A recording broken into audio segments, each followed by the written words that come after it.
In fact, my eye was blinded by my grandmother," said the daughter during her award-winning speech at the competition. Hearing these shocking words, the Mill in the audience tried to bolt for the door. However, she was caught by the men nearby and handed over to the police. Even while being led away, the Mill kept shouting, "I didn't do anything." Yet, everyone present believed the daughter's words. And so, the daughter was finally freed from her oppressive Mill. "My name is Emily, and I'm 39 years old. I live with my older husband, Mike, our fourth grader daughter, Isabel, and my in-laws. Out of the blue, let me tell you, Isabel is blind. She lost her sight in both eyes after an accident that occurred while she was out with her Mill years ago. Nevertheless, Isabel continued to be passionate about playing the piano. For Isabel, the piano is something special. We currently live in a house with my in-laws,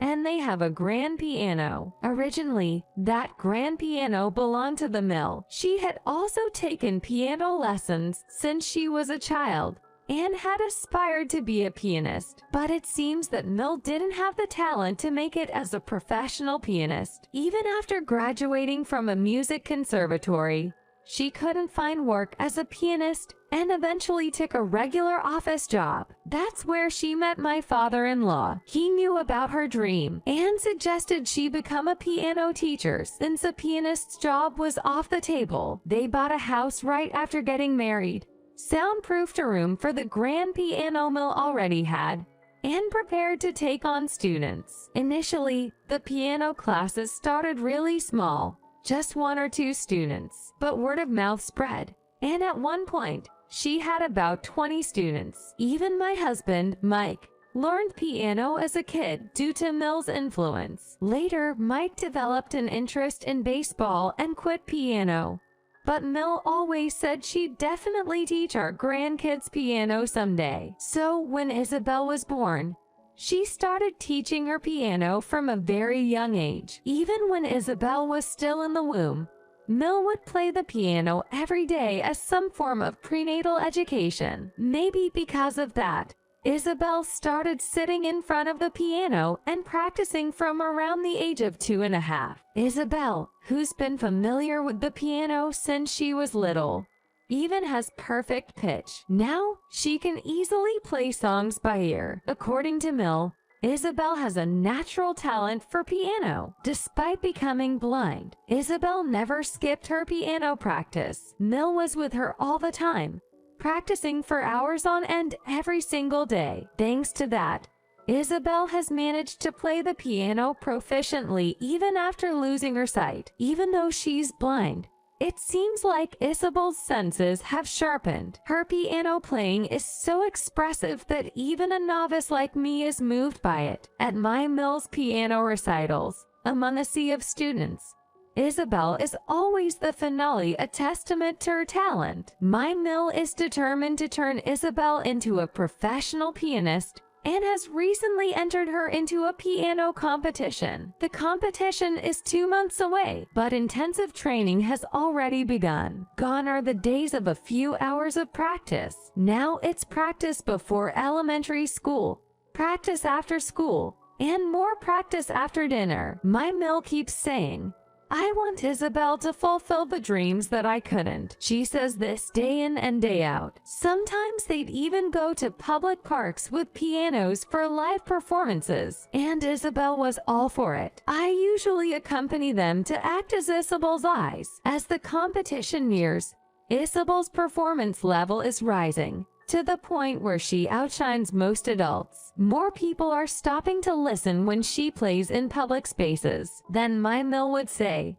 "This young lady is blind, yet she's overcome her handicap to play like this. Please stop and listen the next time you see her playing here." She's now getting attention on social media as a young, blind pianist, and crowds stop to listen when she performs. No one could be happier about this than my Mill. She's now using social media to bring global attention to Isabel's talent. Lately, All she talks about is, now the world will get to know Isabel. She's definitely getting closer to her dream of becoming a pianist. It's always the same story. Isabel started to show signs of fatigue with an upcoming music competition.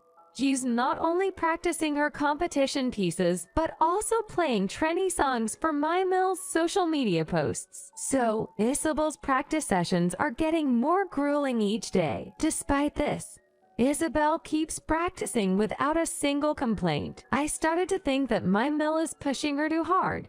And as her mom, I needed to say something. Listen, Mill, don't you think you're pushing Isabel too hard lately? And why are you filming videos right before an important competition? Can't you consider her well-being? My Mill snapped back.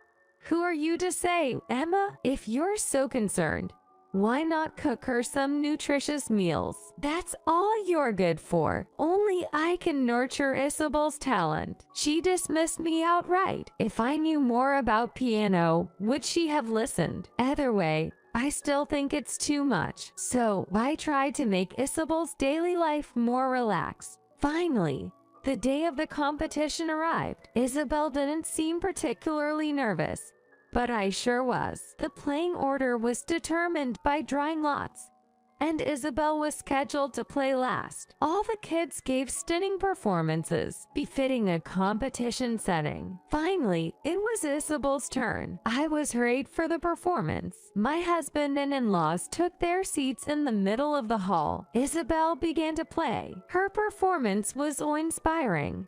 Not what you'd expect from a fourth grader. The performance was dazzling and dynamic. It captivated everyone who was listening. When Isabel finished playing, there was a tremendous round of applause. Then, it was time for the results. The names were announced from the bottom up. Isabel's name wasn't called until the very end, which had my heart pounding. And the winner is Isabel. As her name was announced, tears filled my eyes. Isabel was invited to make a speech. Before that, I was given an opportunity to speak. Thank you all for being here. As some of you may know, my daughter is blind. Yet, she never gave up on the piano and has practiced for countless hours. I want to thank my mill for recognizing Isabel's talent and encouraging her practice. I said this with pride, but Isabel looked distressed. Then it was her turn to speak. What came next was shocking. Thank you, everyone. As my mom just mentioned,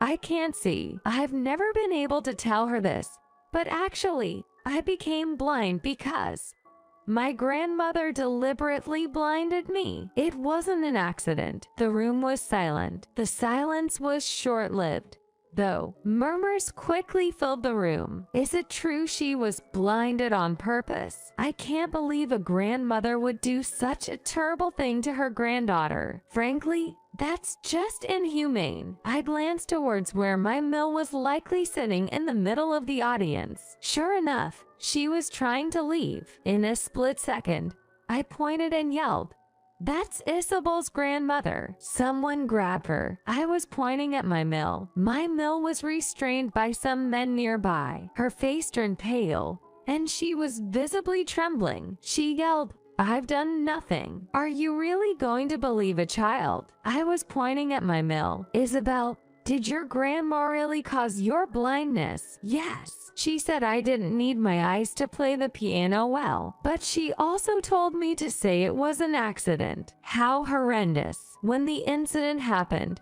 my mill had sounded genuinely sorry, asking, "Will Isabel ever see again?" I'm so sorry. I was there with her, so that was all an act. How foolish we were to have believed her then. I regret not listening more carefully to Isabel. Shortly after, the event organizers called the police, and my mill was taken away. As she was being led away, she kept shouting, "I've done nothing wrong. I don't want to go to the police." Imagine having the audacity to say that after blinding your own grandchild. The room was filled with disdainful glances at my mill. Thanks to her, the festive mood had completely shifted. But then, a savior reached out. This happened as we were leaving after the talent show had ended. While we were packing up to go home, A man approached us. Standing beside him was a girl who had won second place in today's talent show. "Excuse me, would it be all right if I examine Isabel's eyes? I'm actually an ophthalmologist." No way. What a coincidence. But Isabel's eyes have been examined by multiple ophthalmologists,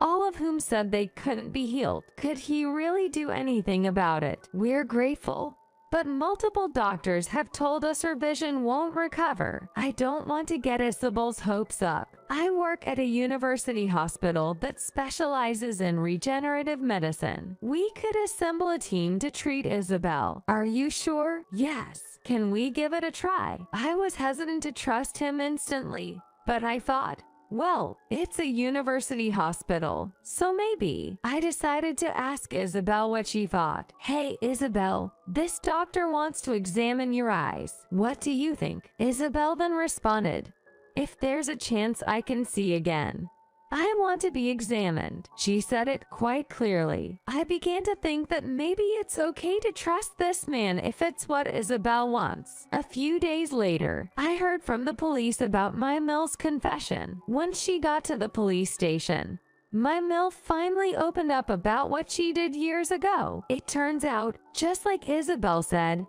my Mill sabotaged Isabel's eyes for the sake of her piano career. Isabel always had a talent for piano. My Mill knew this, but she thought if Isabel had some kind of handicap, she'd become a sensation overnight. She also believed that losing one sense would sharpen the others. In short, she damaged Isabel's eyes to heighten her sense of hearing. As my Mill had hoped, this led to an extraordinary blossoming of Isabel's piano talent. There are a dime a dozen pianists these days. To stand out, it helps to have a handicap like blindness. Look, she even became famous as the young blind pianist.